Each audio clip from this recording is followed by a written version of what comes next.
Hello everyone, am I audible? Okay, तो एक बार ज़रा ये बता दीजिए बिकॉज़ मेरा ये हेडफ़ोन का इश्यू चल रहा था, तो यानी जब मैं फ़ोन कॉल पर बात करता हूँ, तो सामने वाले को ठीक से सुनाई नहीं देता है, तो फिर am I completely and clearly audible to all of you? Okay fine, let's start, no problem. तो आज फैमिली लॉ के 2 क्वेश्चन्स जो आपके रिटन टेस्ट में कल पूछे जाने वाले हैं, वो हम आज कवर करने वाले हैं। First of all partition, partition जो है होता क्या है? और अंडर मिताक्षरा लॉ पार्टीशन क्या होता है एंड इसके मोड्स क्या-क्या होते हैं? What are the modes of partition various modes? तो ये तो है डिटेल्ड आंसर हम शॉर्ट नोट्स पर मूव करते हैं। So let's start with this topic. तो देखिए सबसे पहले इंट्रोडक्शन में मैंने पार्टीशन बोलते किसको है वो शॉर्ट में सिंपल वर्ड्स में एक्सप्लेन किया है। कोई बहुत टेक्निकल डेफिनिशन नहीं है, सभी लोग इज़िली इसको डिफाइन कर सकते हैं। तो पार्टीशन मतलब division of joint family property. तो ये जॉइंट फैमिली की जो प्रॉपर्टी होती है, वो जब क्या होती है डिवाइड होती है, डिस्ट्रीब्यूट होती है, उसको बोला जाता है partition. Leading to severance of joint status. तो उसके बाद क्या होता है, उसका जॉइंट स्टेटस वो अब नहीं रहता, वो सेवर हो जाता है मतलब खत्म हो जाता है। तो इसको बोलते हैं partition. Mitakshara law follows the principle of survivorship. तो हमने पेपर वन में अच्छी तरह पढ़ा है कि सर्वाइवरशिप बोलते किसको है। तो बस जो लोग सर्वाइव होते हैं उनको प्रॉपर्टी में अपना पार्टीशन वगैरह मिलता है और जो डेड हो चुके हैं उनको नहीं मिलता। इन शॉर्ट इसको बोलते हैं survivorship. Mitakshara law follows the principle of survivorship but allows partition on demand. लेकिन अगर कोई डिमांड करता है कि मुझे क्या चाहिए, प्रॉपर्टी में अपना हिस्सा चाहिए, पार्टीशन चाहिए करके, तो ऐसी सिचुएशन में उसको पार्टीशन यानी उसका जो भी हिस्सा वगैरह है प्रॉपर्टी में से दिया जा सकता है। 2 टाइप्स ऑफ। अब देखिए 2 टाइप्स होते हैं, these are the types not modes, kindly don't get confused. तो हम यहाँ पर अभी मोड्स वगैरह नहीं देख रहे हैं, हम पूरा यानी एसेंशियल्स वगैरह देखने के बाद में मोड्स वगैरह देखने वाले हैं। ये ब्रॉड कैटेगरी है 2 टाइप्स ऑफ पार्टीशंस की अंडर मिताक्षरा लॉ। पहला क्या है, सेवरेंस ऑफ जॉइंट स्टेटस, मतलब declaration by a coparcener to separate. Second भी हम पहले पढ़ लेते हैं, फिर उसके मीनिंग्स को देखेंगे। Second, actual division of property, physical और लीगल डिवीजन अमंग को-पार्टनर्स। तो यहाँ पर देखिए, ये पहला जो टाइप है, मान लीजिए दिस इज़ द प्रॉपर्टी, ये प्रॉपर्टी है। तो एक पर्सन पी क्या करता है, अपनी इस जॉइंट फैमिली प्रॉपर्टी में से अपना हिस्सा वो माँग रहा है, अपना पार्टीशन वो माँग रहा है। तो ऐसी सिचुएशन में मान लीजिए इसका जो है बस इतना 1/3 वगैरह उसका अगर हिस्सा बनता है, तो फिर ये जो है उसको दे दिया जाएगा ऑन डिमांड। इसको बोलते हैं सेवरेंस ऑफ जॉइंट स्टेटस।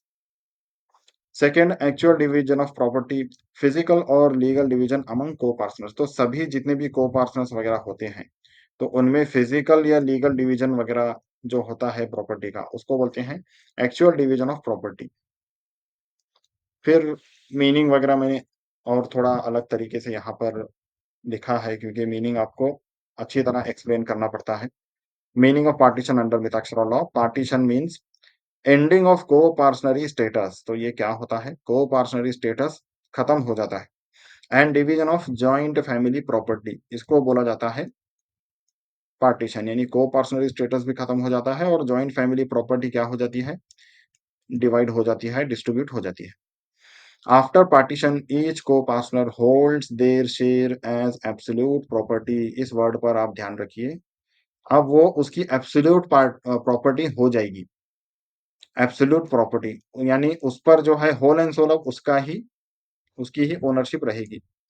तो ये पार्टीशन के बाद जो है को-पार्टनर वगैरह जितने भी होते हैं, वो उस प्रॉपर्टी के बिल्कुल एब्सोल्यूट ओनर वगैरह बन जाते हैं। फिर इसके बाद एसेंशियल्स। अब इसके एसेंशियल्स क्या-क्या हैं? ये जो पार्टीशन अंडर मिताक्षरा लॉ हम पढ़ रहे हैं, उसके क्या-क्या एसेंशियल्स हैं, वो भी हम एक बार देख लेते हैं डिटेल में। Only coparcenary property is divisible, self acquired property is excluded. यानी ये जो पार्टीशन का हम पढ़ रहे हैं, मान लीजिए ये पर्सन पी जो है, ये क्या है? हम शॉर्ट में लिखते हैं जॉइंट फैमिली प्रॉपर्टी।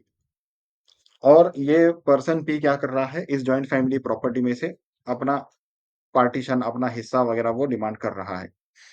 बट बोलने का मतलब ये है कि इसने और भी दूसरी प्रॉपर्टी क्या की है, इसने अपने खुद से या तो जॉब किया है या बिज़नेस किया है, व्हाटएवर इट मे बी। तो इसने क्या किया है, पी ने ऑलरेडी एक अलग से प्रॉपर्टी वगैरह जो है, कमा कर रखी है। तो इसका और इसका, यानी ये पर्सनल प्रॉपर्टी का और ये जॉइंट फैमिली प्रॉपर्टी का कुछ भी लेना-देना नहीं है। वही बात इस पहले एसेंशियल में बोली गई है। Only coparcenary property is divisible. तो पार्टीशन होते वक़्त उसकी पर्सनल प्रॉपर्टी वग़ैरह उससे इसका कुछ लेना-देना नहीं है। Self acquired property is excluded. तो सेल्फ एक्वायर्ड प्रॉपर्टी क्या होगी? इस पार्टीशन से कंप्लीटली एक्सक्लूडेड रहेगी। Second one, severance of joint status, जैसा हमने ऊपर 2-3 बार अभी देखा कि जॉइंट स्टेटस वग़ैरह जो है वो क्या हो जाता है? खत्म हो जाता है।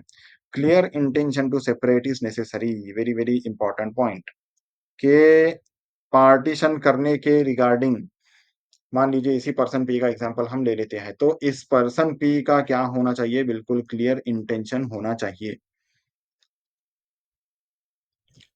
तो तभी उसको क्या बोला जाएगा? पार्टीशन बोला जाएगा। Next, unequal share allowed. अब देखिए अनइक्वल शेयर, यानी मान लीजिए 4 को-पार्टनर हैं, तो according to Mitakshara law equal, वैसे तो इसके बहुत सारे हम नीचे किस तरह कितने हेयर्स वगैरह होंगे, हम नीचे देखने वाले हैं। लेकिन मान लीजिए सिर्फ 4 लोग हैं and according to the law सिर्फ चारों में प्रॉपर्टी जो है इक्वली डिस्ट्रीब्यूट अगर होनी है, तो सबको क्या होगा? 1/4 प्रॉपर्टी मिलेगी, मीन्स 25%। सबको 25% प्रॉपर्टी मिलेगी। लेकिन इफ म्यूचुअली एग्रीड अपॉन, तो ये चारों के चारों लोगों ने क्या किया है, उनके बीच में कुछ एग्रीमेंट एग्रीमेंट वगैरह हुआ है। तो ऐसी सिचुएशन में उनके बीच में जो एग्रीमेंट वगैरह हुआ है, तो उसके according unequal share, unequal partition भी हो सकती है। तो ऐसा ज़रूरी नहीं है कि अगर जॉइंट फैमिली प्रॉपर्टी है, तो उसका जो है सिर्फ़ और सिर्फ़ इक्वल ड पार्टीशन ही होना चाहिए, अनइक्वल नहीं हो सकता। अगर जैसा मैंने कहा उनके बीच में एग्रीमेंट हुआ है, तो फिर ऐसी सिचुएशन में unequal share is also allowed. Minors right, minor के क्या-क्या राइट्स होते हैं? Minors have a right to partition. Minor को भी यहाँ पर क्या मिलेगा? राइट मिलेगा पार्टीशन में।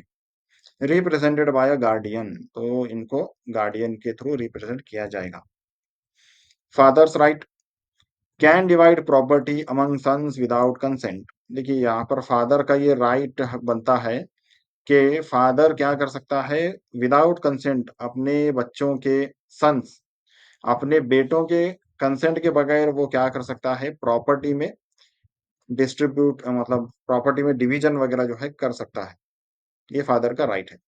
वाइफ्स राइट, वाइफ के राइट की क्या बात है, यानी वाइफ के राइट के रिगार्डिंग क्या क्या है? No right to partition, wife को क्या, no right to partition, partition में बिल्कुल भी राइट नहीं मिलेगा, बट कैन क्लेम मेंटेनेंस, लेकिन वो मेंटेनेंस क्लेम कर सकती है और करेगी भी। तो ये इसके कुछ एसेंशियल्स वगैरह हैं जो हमने यहाँ पर देखे। फिर उसके बाद एक छोटा सा केस लॉ मैंने इसके एसेंशियल्स के रिगार्डिंग डाला है, जिसमें क्या बात हेल्ड हुई थी? Severance occurs even if property is not physically divided. तो देखिए फिजिकली डिवाइडेड अगर प्रॉपर्टी नहीं हुई है, तब भी सेवरन ऑकर्स, सेवरेंस जो है तब भी क्या हो सकता है? ऑकर हो सकता है। अब यहाँ पर second part of the questions, यहाँ पर second part of the question हम यहाँ पर देखने वाले हैं मोड्स। किसके मोड्स? पार्टीशन के मोड्स क्या-क्या हैं अंडर दिस मिताक्षरा लॉ। तो हम यहाँ पर 1-2 नहीं बल्कि पूरे 7 मोड्स देखने वाले हैं पार्टीशन के, और बहुत सिंपल चीज़ें हैं ये, वेरी ईज़ी टू अंडरस्टैंड। इसमें पता नहीं मुझे लोगों को इतना मुश्किल वगैरह क्यों लगता रहता है, लेट इट बी। तो पार्टीशन कैन ऑकर थ्रू, अब पार्टीशन कौन-कौन से मोड्स वगैरह से हो सकता है? ये फादर है, एग्रीमेंट है, आर्बिट्रेशन है, नोटिस है, कंडक्ट है, कोर्ट डिक्री है, कन्वर्जन है। हम एक ईच एंड एवरी मोड को डिटेल में देखते हैं। सबसे पहले पार्टीशन बाय फादर। फादर के रिगार्डिंग हमने अभी ऊपर ही पढ़ा है। Father has an absolute right to divide property among sons. तो फादर के पास क्या है? एब्सोल्यूट राइट है बिल्कुल, कि वो क्या कर सकता है अमंग सन्स ओनली। यहाँ पर एक बात ध्यान रखिए, not daughters, among sons. No consent of sons is required. ये भी हमने पढ़ा कि सन्स का, बच्चों का, बेटों का कंसेंट वगैरह इसमें रिक्वायर्ड नहीं है, जहां तक फादर जब डिस्ट्रीब्यूट कर रहा है तो।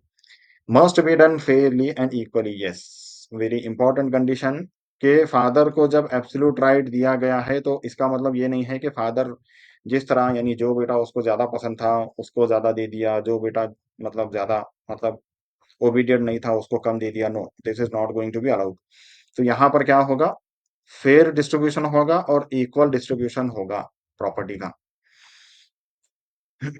यहाँ पर एक केस लॉ भी मैंने दिया है, Raghunandan versus Ambika Prasad. Father's right is absolute but must act fairly, वही बात जो यहाँ पर बोली गई है कि बिल्कुल फेयर एंड इक्वल डिस्ट्रीब्यूशन होना चाहिए। फादर्स का राइट क्या है, एब्सोल्यूट है, लेकिन वो किस तरह करना चाहिए, बिल्कुल फेयरली एंड इक्वली डिस्ट्रीब्यूट या पार्टीशन वगैरह उसका करना चाहिए प्रॉपर्टी का। तो ये हो गया पहला मोड। सेकेंड मोड है पार्टीशन बाय एग्रीमेंट। एग्रीमेंट के बारे में हमने शॉर्ट में ऊपर देखा। All co partners can mutually agree to divide property. तो सभी लोगों के बीच में जो जितने भी को पार्टनर्स वगैरह हैं उनके बीच में क्या हो सकता है, एग्रीमेंट भी हो सकता है। और ये एग्रीमेंट कैसे हो सकता है, एग्रीमेंट कैन बी ओरल और रिटन। एग्रीमेंट या तो ओरली भी एग्रीमेंट हो सकता है या फिर रिटन भी एग्रीमेंट हो सकता है। Shares are determined based on mutual consent. तो जैसा मैंने आपको एक्सप्लेन किया कि भले ही उनका इक्वल डिस्ट्रीब्यूशन वगैरह, इक्वल राइट वगैरह बनता है, लेकिन अगर उन दोनों, उन सभी को पर्सन्स के बीच में कुछ एग्रीमेंट हुआ है तो ऐसी सिचुएशन में वो म्यूचुअल कंसेंट के बेसिस पर भी क्या हो सकता है, डिस्ट्रीब्यूशन वगैरह, शेयर्स वगैरह डिटरमाइन किए जा सकते हैं। यहाँ पर एक केस लॉ मैंने दिया है, इस केस लॉ में क्या हेल्ड हुआ था, partition valid if intention to separate is clear. तो देखिए, इंटेंशन टू सेपरेट यहाँ पर होना चाहिए। इंटेंशन की इंपॉर्टेंस क्या है यहाँ से हमें समझ में आती है, तभी जाकर क्या होगा, ये पार्टीशन वैलिड होगा। तो ये हो गया second type. Third type partition by arbitration. Arbitration का मतलब आप सभी लोग जानते ही होंगे, मैंने बार बार एडीआर इस सब्जेक्ट का नाम, एडीआर का फुल फॉर्म क्या है, अल्टरनेट डिस्प्यूट रेजोल्यूशन।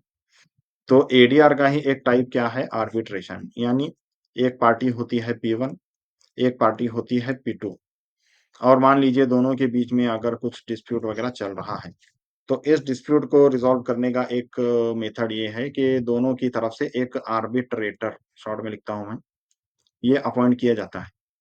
तो आर्बिट्रेटर के regarding according to the law, arbitrator जो अपॉइंट होंगे, आर्बिट्रेटर का डिसीजन क्या होगा, बाइंडिंग होगा दोनों पर, unless and until there are some exceptions.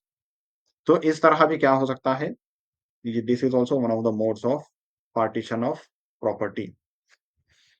In case of disputes an arbitrator means third party, ये आर्बिट्रेटर कौन होता है, थर्ड पार्टी होता है, may be appointed. Arbitrators decision is binding unless challenged in court. यानी ये चैलेंज कब होगा, कोर्ट में। मान लीजिए अब आर्बिट्रेटर के भी जो है कुछ कंडीशंस वगैरह हैं।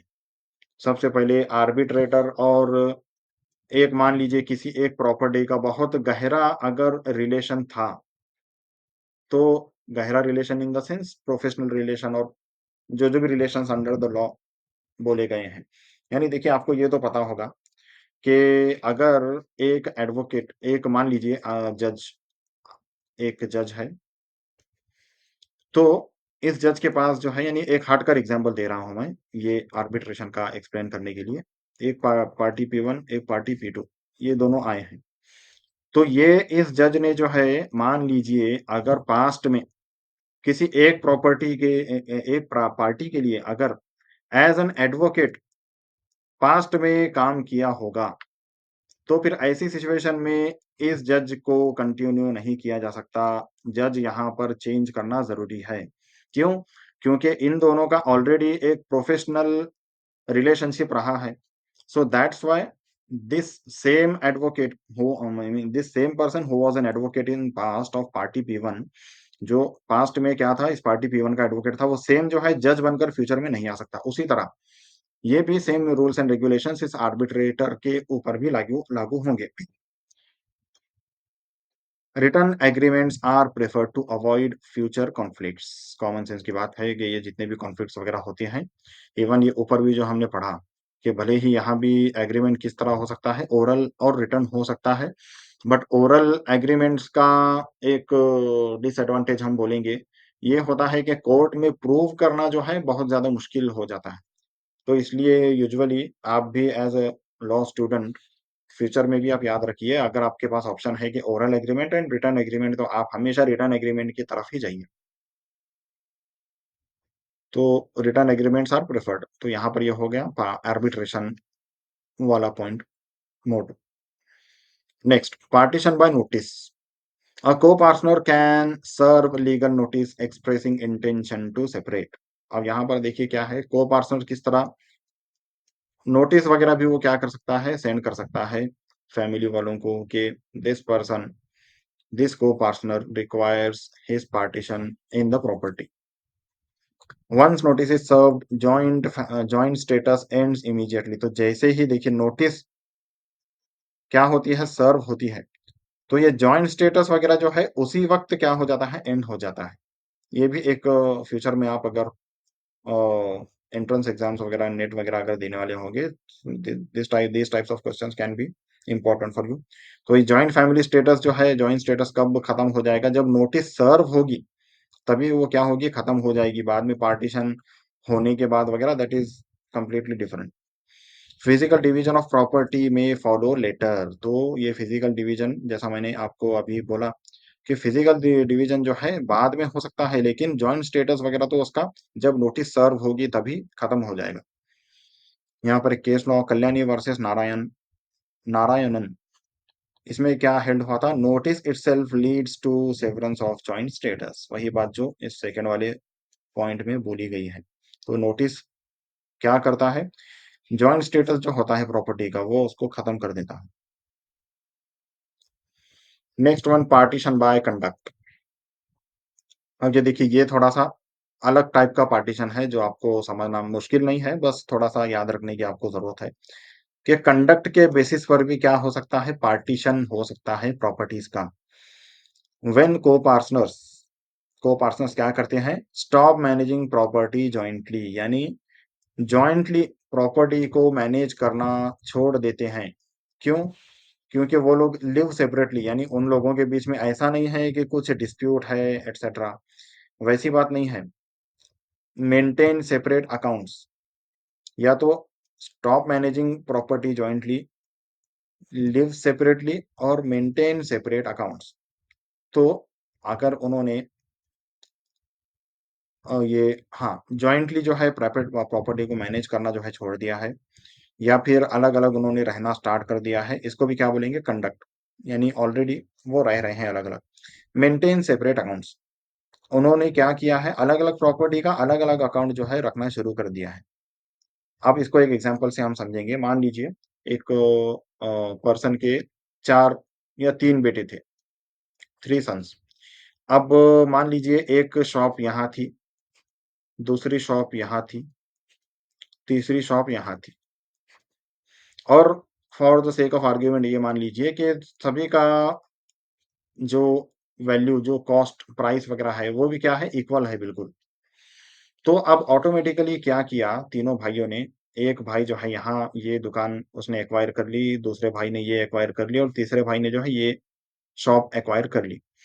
और तीनों भाई बोल रहे हैं कि यार मतलब मुझे जो है, मतलब ये बोल रहा है बिल्कुल गुड फेथ में कि I am not going to disturb you and I am not going to disturb you. Similarly बाकी 2 भी वही बोल रहे हैं। तो इसको क्या बोलते हैं, कंडक्ट। यानी वही बात, स्टॉप मैनेजिंग प्रॉपर्टी जॉइंटली, यानी इन्होंने क्या किया, प्रॉपर्टी को जॉइंटली मैनेज करना क्या किया है, छोड़ दिया है। लिव सेपरेटली, उन्होंने प्रॉपर्टी को मतलब अलग-अलग वो रह रहे हैं। मेंटेन सेपरेट अकाउंट्स, अब ये इसका अकाउंट जो है पहला बेटा जो है हैंडल कर रहा है, फर्स्ट सन, इसका सेकंड सन हैंडल कर रहा है, इसका थर्ड सन अगर हैंडल कर रहा है, तो इसको क्या बोलते हैं, कंडक्ट। यहाँ पर कुछ एग्रीमेंट नहीं हुआ, कुछ भी नहीं हुआ, बट इन लोगों का कंडक्ट ये बता रहा है कि they are satisfied with this indirect partition, और which is also called as implied partition। तो इसको बोला जाता है partition by conduct. Such conduct is treated as implied partition if a clear intention is evident. यहाँ पर clear intention evident अगर है तो ऐसी सिचुएशन में इसको इम्प्लाइड पार्टीशन बोला जाएगा। लेकिन देखिए इसके रिगार्डिंग एक सजेशन तो एडवोकेट्स के ज़रिए यही दिया जाता है कि अगर कंडक्ट ओरिएंटेड भी अगर पार्टीशन है, तो इसको आप जो है रिटन फॉर्म में एग्ज़ीक्यूट करा लीजिए। उसका रीज़न ये है कि फिर इसको ये एविडेंट क्लियर एविडेंट जिसको बोलेंगे, इसको कोर्ट में जो है प्रूव करना बहुत मुश्किल हो जाता है बाद। तो ये हुआ regarding conduct. Partition through court decree इसके नाम पर से ही पता चलता है, court decree. When disputes arise ये कब? जब डिस्प्यूट्स वगैरह अगर अराइज़ होते हैं। A coparcener can file a partition suit in court. तो ये एक को-पार्टनर क्या कर सकता है? वो कोर्ट में सूट फाइल कर सकता है, डिस्प्यूट्स को सॉल्व करने के लिए या फिर उसका राइट जो जस्टिस के अकॉर्डिंग उसका राइट मिलता है वो एक्वायर करने के लिए। द कोर्ट इंश्योर्स कोर्ट किस बेसिस पे फैसला करेगा? Fair division of property property बिल्कुल जो है फेयरली डिवाइड होनी चाहिए। Provision of maintenance very very important. अब देखिए जो प्रॉपर्टी वगैरह डिस्ट्रीब्यूट होती है, तो मान लीजिए ये अगेन पर्सन पी का एग्जांपल हम लेंगे। Not only P, P1, P2, P3 ये मान लीजिए 3 पार्ट में ये इक्वली प्रॉपर्टी क्या है डिवाइड होने वाली है। तो ऐसी सिचुएशन में अगर थर्ड पॉइंट भी हम देख लेते हैं वुमेन्स राइट्स प्रोटेक्शन। तो ये मेंटेनेंस की अगर बात है, अगर इस प्रॉपर्टी से कोई एक थर्ड पर्सन मेंटेन हो रहा है अंडर द लॉ, तो ऐसी सिचुएशन में क्या होगा, बिल्कुल ये इसका बर्डन जो है तीनों पर डाला जाएगा। उसी तरह वुमेन्स राइट्स प्रोटेक्शन भी इसी तरह होगा। अगर इस प्रॉपर्टी के अंडर मान लीजिए कुछ विमेन वगैरह जो हैं घर के, उनका अगर इस प्रॉपर्टी के थ्रू अगर उनका कुछ राइट वगैरह मिल रहा था, तो ऐसी सिचुएशन में ये भी बिल्कुल इक्वली इन तीनों पर डिवाइड किया जाएगा। ऐसी बात बिल्कुल नहीं है कि अगर मान लीजिए इसका पार्टीशन इस प्रॉपर्टी का पार्टीशन हो गया, तो फिर ये थर्ड पार्टी राइट्स वगैरह जो है खत्म हो जाएँगे और वुमेन्स के राइट्स वगैरह खत्म हो जाएँगे, मेंटेनेंस के राइट्स वगैरह खत्म हो जाएँगे। This is not going to be happen. तो इसी के रिगार्डिंग एक केस लॉ, इसमें क्या हेड हुआ था? मियर separation in residence is not partition unless intention is evident. देखिए ये केस लॉ और ऊपर वाला जो कंडक्ट वाला case law, intention is evident. यहाँ पर क्या था? तीनों का जो है ऑन द कंडक्ट के बेसिस पर पार्टीशन हुआ था। क्यों? क्योंकि इंटेंशन इज एविडेंट। तो यहाँ भी वही बात बोली जा रही है कि सिर्फ मियर separation is not sufficient unless अगर इंटेंशन इज एविडेंट। बड़ा इंटेंशन क्या है? एविडेंट है। तो ऐसी सिचुएशन में उसका यानी इसी सिचुएशन में क्या उसको पार्टीशन माना जाएगा, अदरवाइज सिर्फ mere separation is not going to be called as partition. Partition by conversion, अब ये थोड़ा सा ट्रिकी है, थोड़ा सा अंडरस्टैंड करने की जरूरत है। If a co partner converts to another religion, एक वही पर्सन भी मान लीजिए, अब ये पहले था हिंदू, अब बाद में बन गया मान लीजिए Christian.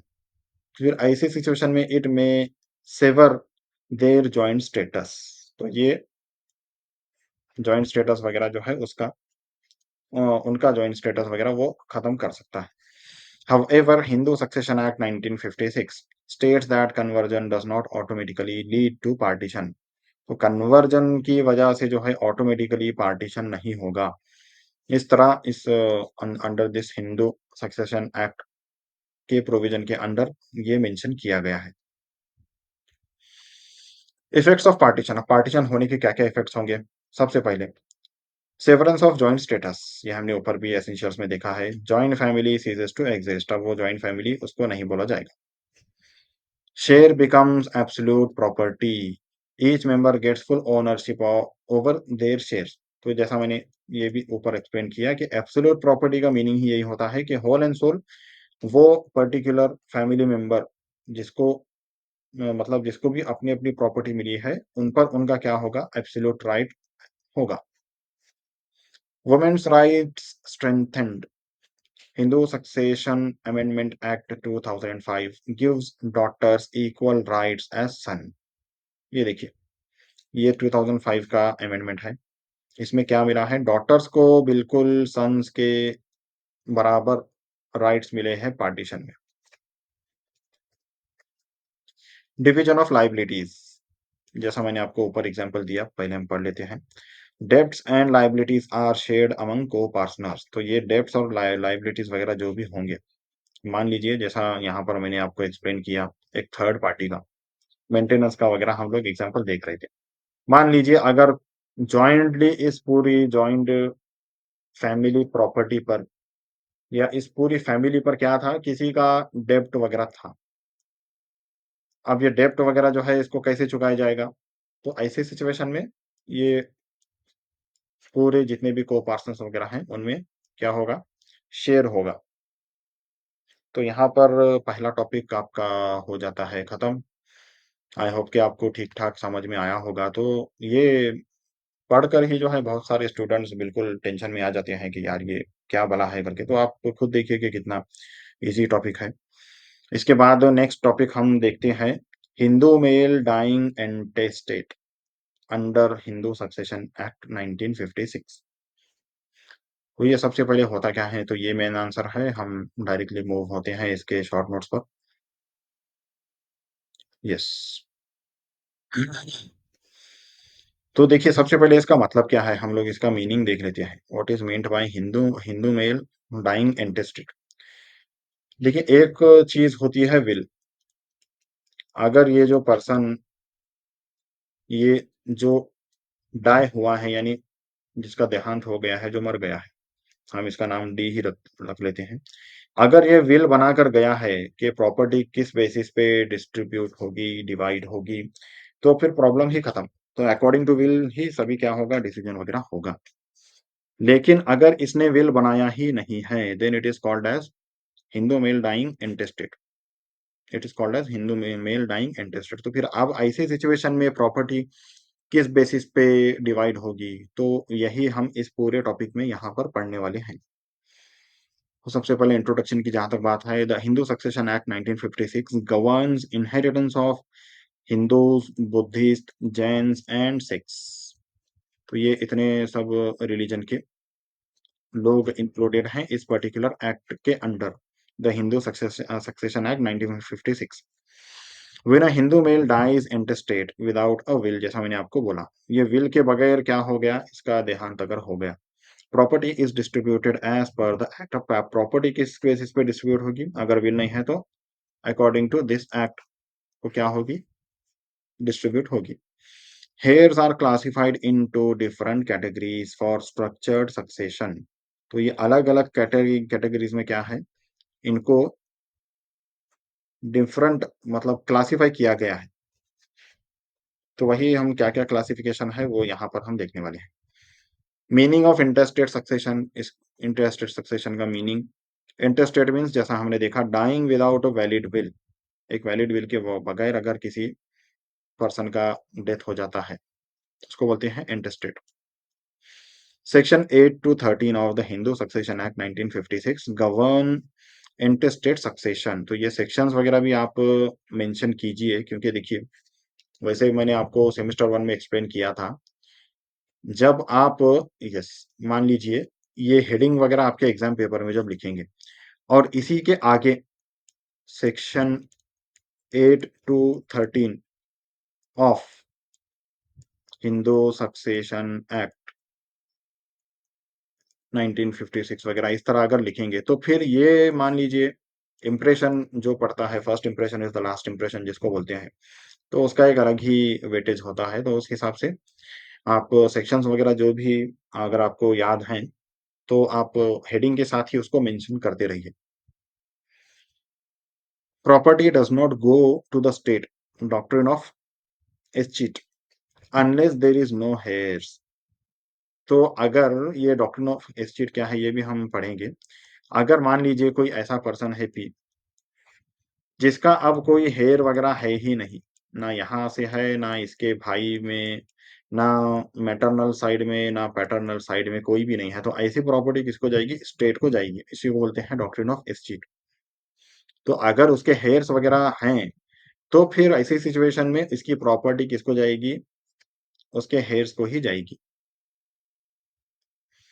General rules of succession. अब ये सेक्शन 8 जो है ये बताता है रिगार्डिंग जनरल रूल्स, क्या-क्या जनरल रूल्स हैं। The property of a Hindu male dying intestate passes in the following order. अब देखिए किस ऑर्डर में ये प्रॉपर्टी का पूरा जो एक डिस्ट्रीब्यूशन वगैरह है होगा।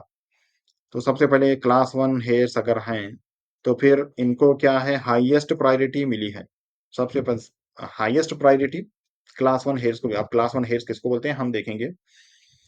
फिर क्लास 2 हेयर्स, अगर क्लास 1 हेयर्स मान लीजिए कोई भी इसके नहीं है इस पर्सन पी के, तो ऐसे सिचुएशन में किसको इम्पोर्टेंस प्रायोरिटी मिलेगी? Class 2 heirs. If no class 1 heirs exist, तो जैसा यहाँ पर लिखा हुआ है, अगर क्लास 1 हेयर्स कोई उसके रिमेनिंग है ही नहीं, तभी ये क्लास 2 हेयर्स पिक्चर में आएंगे, अदरवाइज नो। एग्नेट्स। एग्नेट्स मतलब जो पैटर्नल साइड में जो भी रिलेटिव्स वगैरह होते हैं, पैटर्नल साइड में, अब ये कब पिक्चर में आएंगे? If class 1 and class 2 hairs exist, if no class 1 and class 2 hairs exist. Just a minute, जरा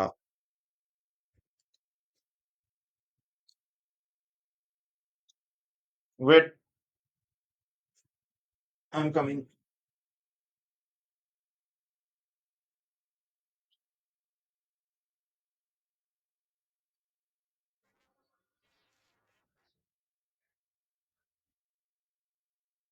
यस यस, मैंने म्यूट पे डाल दिया था एक्चुअली। थोड़ा सा एक शॉर्ट ब्रेक लेना पड़ा मुझे। तो हम ये देख रहे थे कि एग्नेट्स किसको बोलते हैं, यानी पैटर्नल साइड में जो भी फादर्स के साइड से जो भी, हम इसको एफ लिखते हैं, फादर के साइड से जो भी रिलेटिव्स वगैरह होते हैं, तो वो कब पिक्चर में आएंगे? If no class 1 and class 2 heirs exist. अगर ये क्लास 1 हेयर्स भी अगर एक्सिस्ट नहीं है, जिंदा नहीं है, क्लास 2 हेयर्स भी नहीं है, तो फिर ये एग्नेट्स बोलेंगे इनको, ये पिक्चर में आएंगे। अगर ये भी पिक्चर में नहीं है, इफ नो एग्नेट्स एक्सिस्ट, तो फिर ऐसी सिचुएशन में कॉग्नेट्स। कॉग्नेट्स किसको बोलेंगे? जो मदर के साइड से जो भी रिलेटिव्स वगैरह होंगे वो पिक्चर में आएंगे।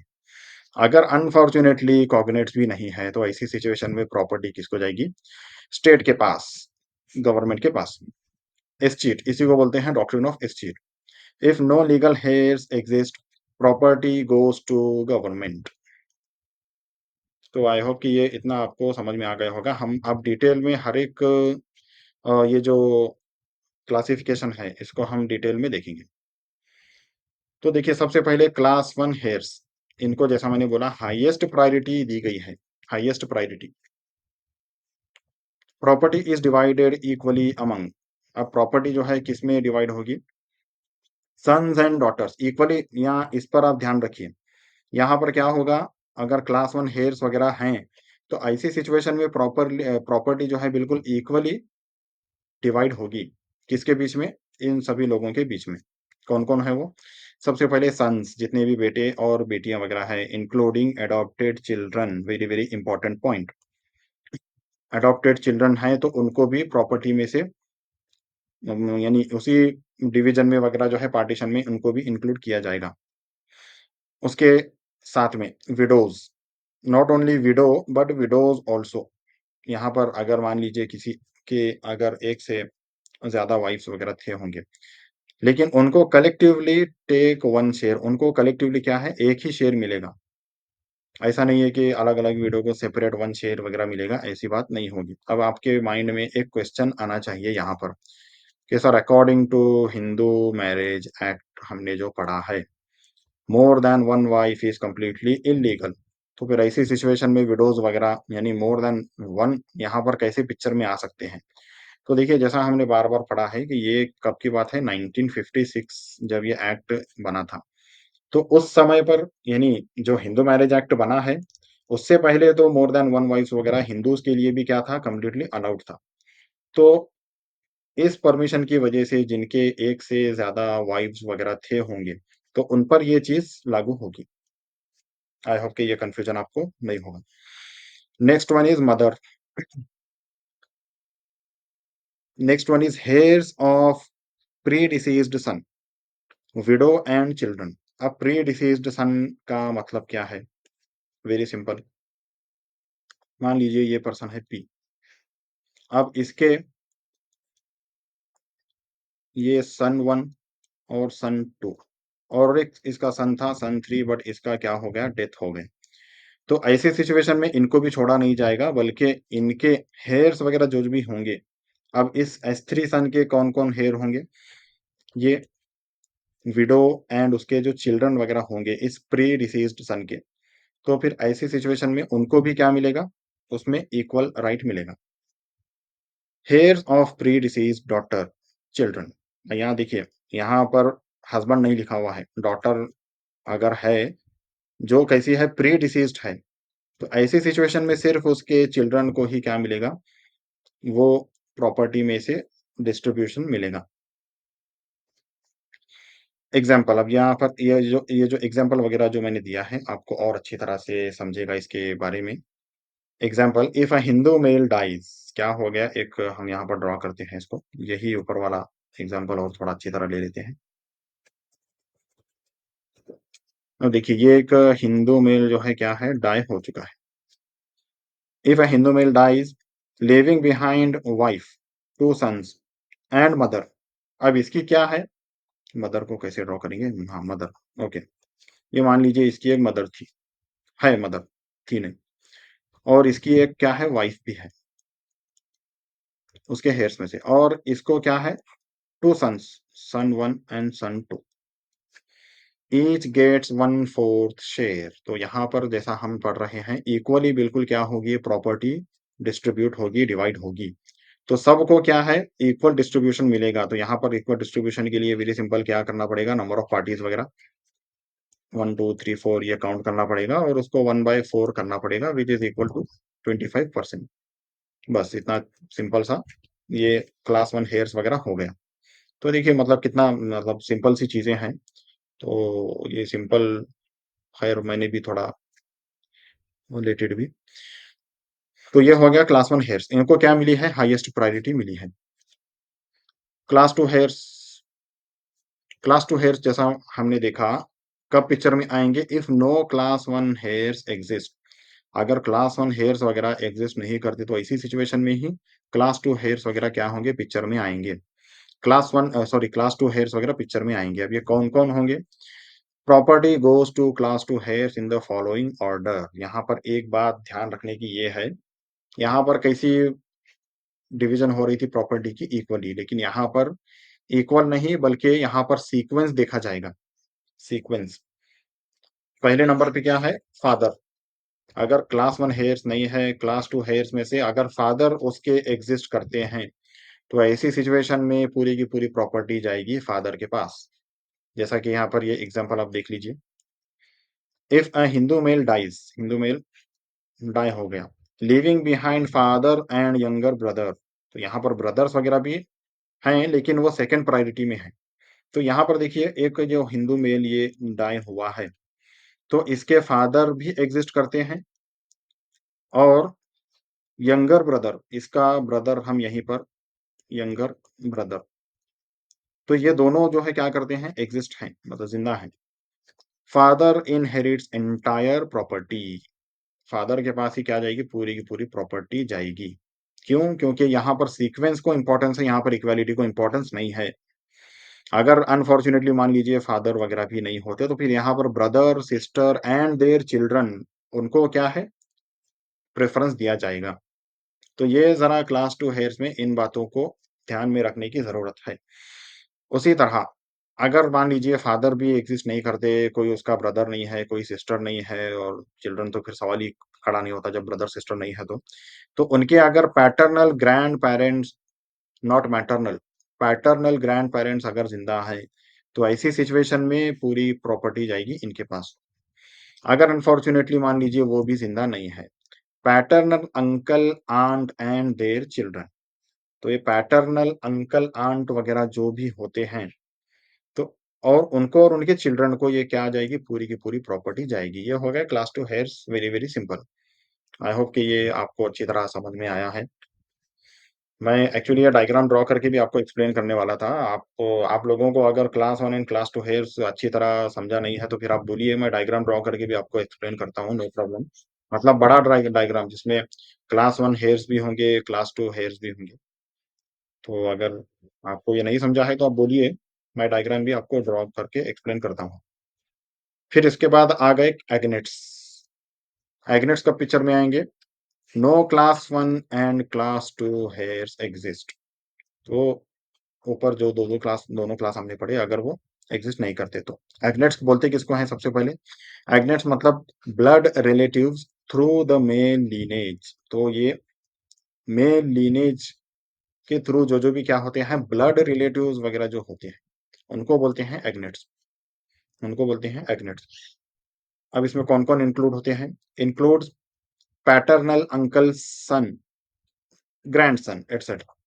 तो सिर्फ पैटर्नल अंकल के सन ही नहीं बल्कि ग्रैंडसन वगैरह भी इसमें इंक्लूड हो सकते हैं। एग्जाम्पल से आपको और अच्छी तरह समझेगा। Just a minute, there is a lot of noise here. Ayesha,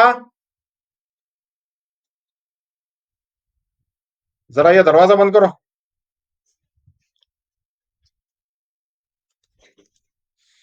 okay, तो एग्जाम्पल से आपको और अच्छी तरह समझेगा। हम एग्नेट्स पढ़ रहे थे। If a Hindu male dies interstate leaving behind his father's brother's son. अब ये देखिए, फादर्स ब्रदर्स सन मतलब पैटर्नल कजिन इसको बोलेंगे हम लोग। आप, आई होप कि आपको ये इमेजिन हो रहा होगा। फादर के ब्रदर का सन, मतलब वो क्या होगा, पैटर्नल कजिन ही होगा ना, चाचा का बेटा वगैरह जिसको बोलते हैं, चाचा या फिर ताऊ, ताया वगैरह। वो हिंदी मुझे उतनी नहीं आती, बट आप, आई होप कि ये समझ में आया होगा। फादर के ब्रदर मतलब पापा के भाई, और उनका सन जो है, बस यही लिविंग बिहाइंड है। ही इनहेरिट द प्रॉपर्टी, उसको क्या होगी, पूरी की पूरी प्रॉपर्टी मिलेगी। ये हो गया एग्नेट्स। कॉग्नेट्स, इफ नो एग्नेट्स एग्जिस्ट। अब अगर एग्नेट्स भी नहीं है तो ऐसी सिचुएशन में कॉग्नेट्स को प्रॉपर्टी मिलेगी। कॉग्नेट्स किसको बोलते हैं? Blood relatives through the male lineage, sorry female lineage. तो फीमेल लीनेज के थ्रू जो भी क्या होते हैं, जो रिलेटिव्स वगैरह होते हैं, ब्लड रिलेटिव्स, उनको बोलते हैं कॉग्नेट्स। अब इसमें कौन कौन includes? Maternal uncle son, daughter son etcetera. Example, if no class 1 class 2 और एग्नेट्स एग्जिस्ट। यहाँ पर क्लास 1 भी नहीं है, क्लास 2 भी नहीं है, एग्नेट्स भी एग्जिस्ट नहीं करते।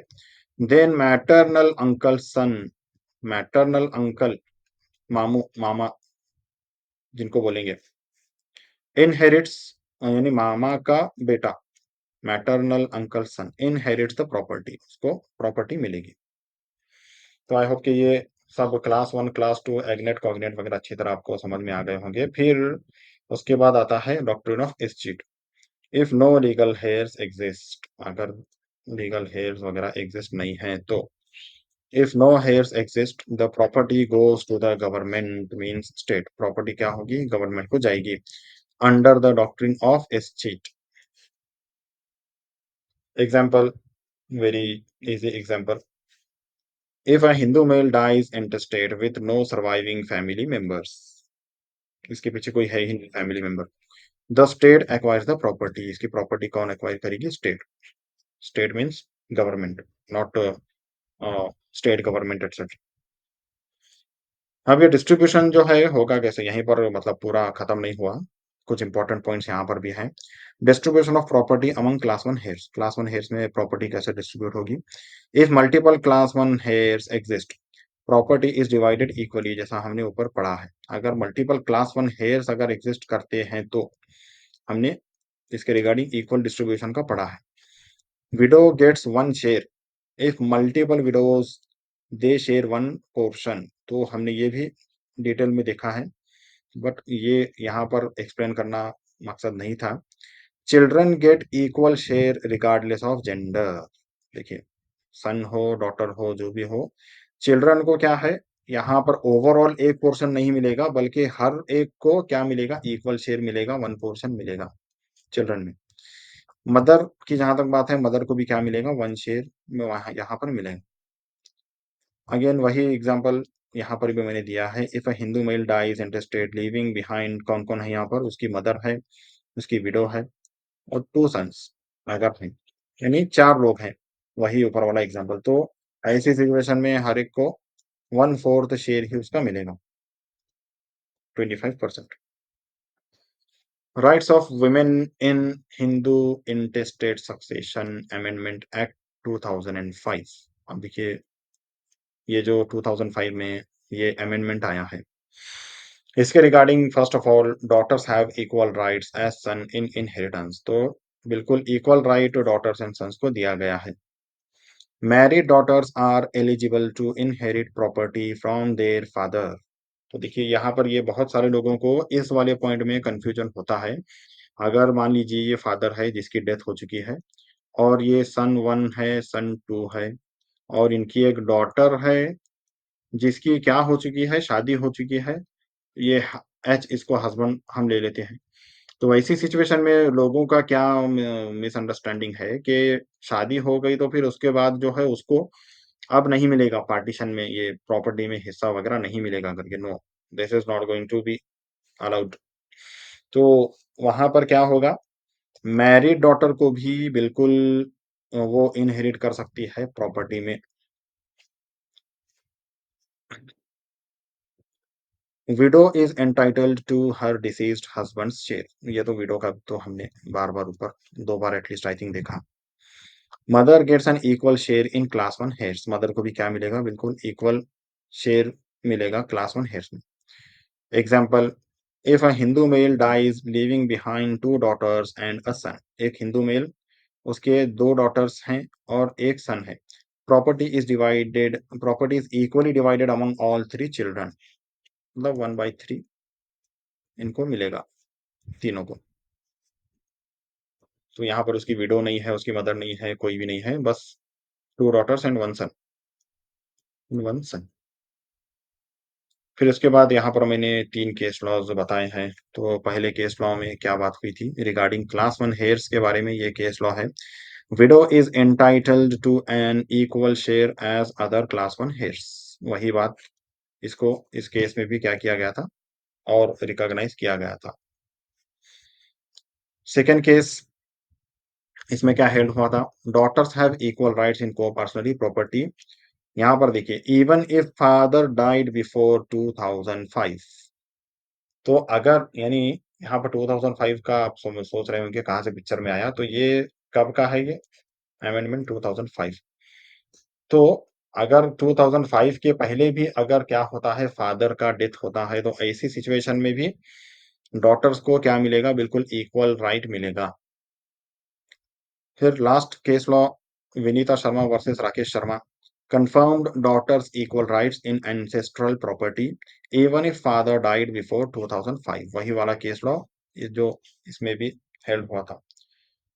तो यहाँ पर हमारा आज का सेशन होता है खत्म। आई होप कि आपको अच्छी तरह समझ में आया होगा। तो अगर किसी को कुछ डाउट है तो आप पूछ सकते हैं और कुछ बोलना है तो बोल सकते हैं।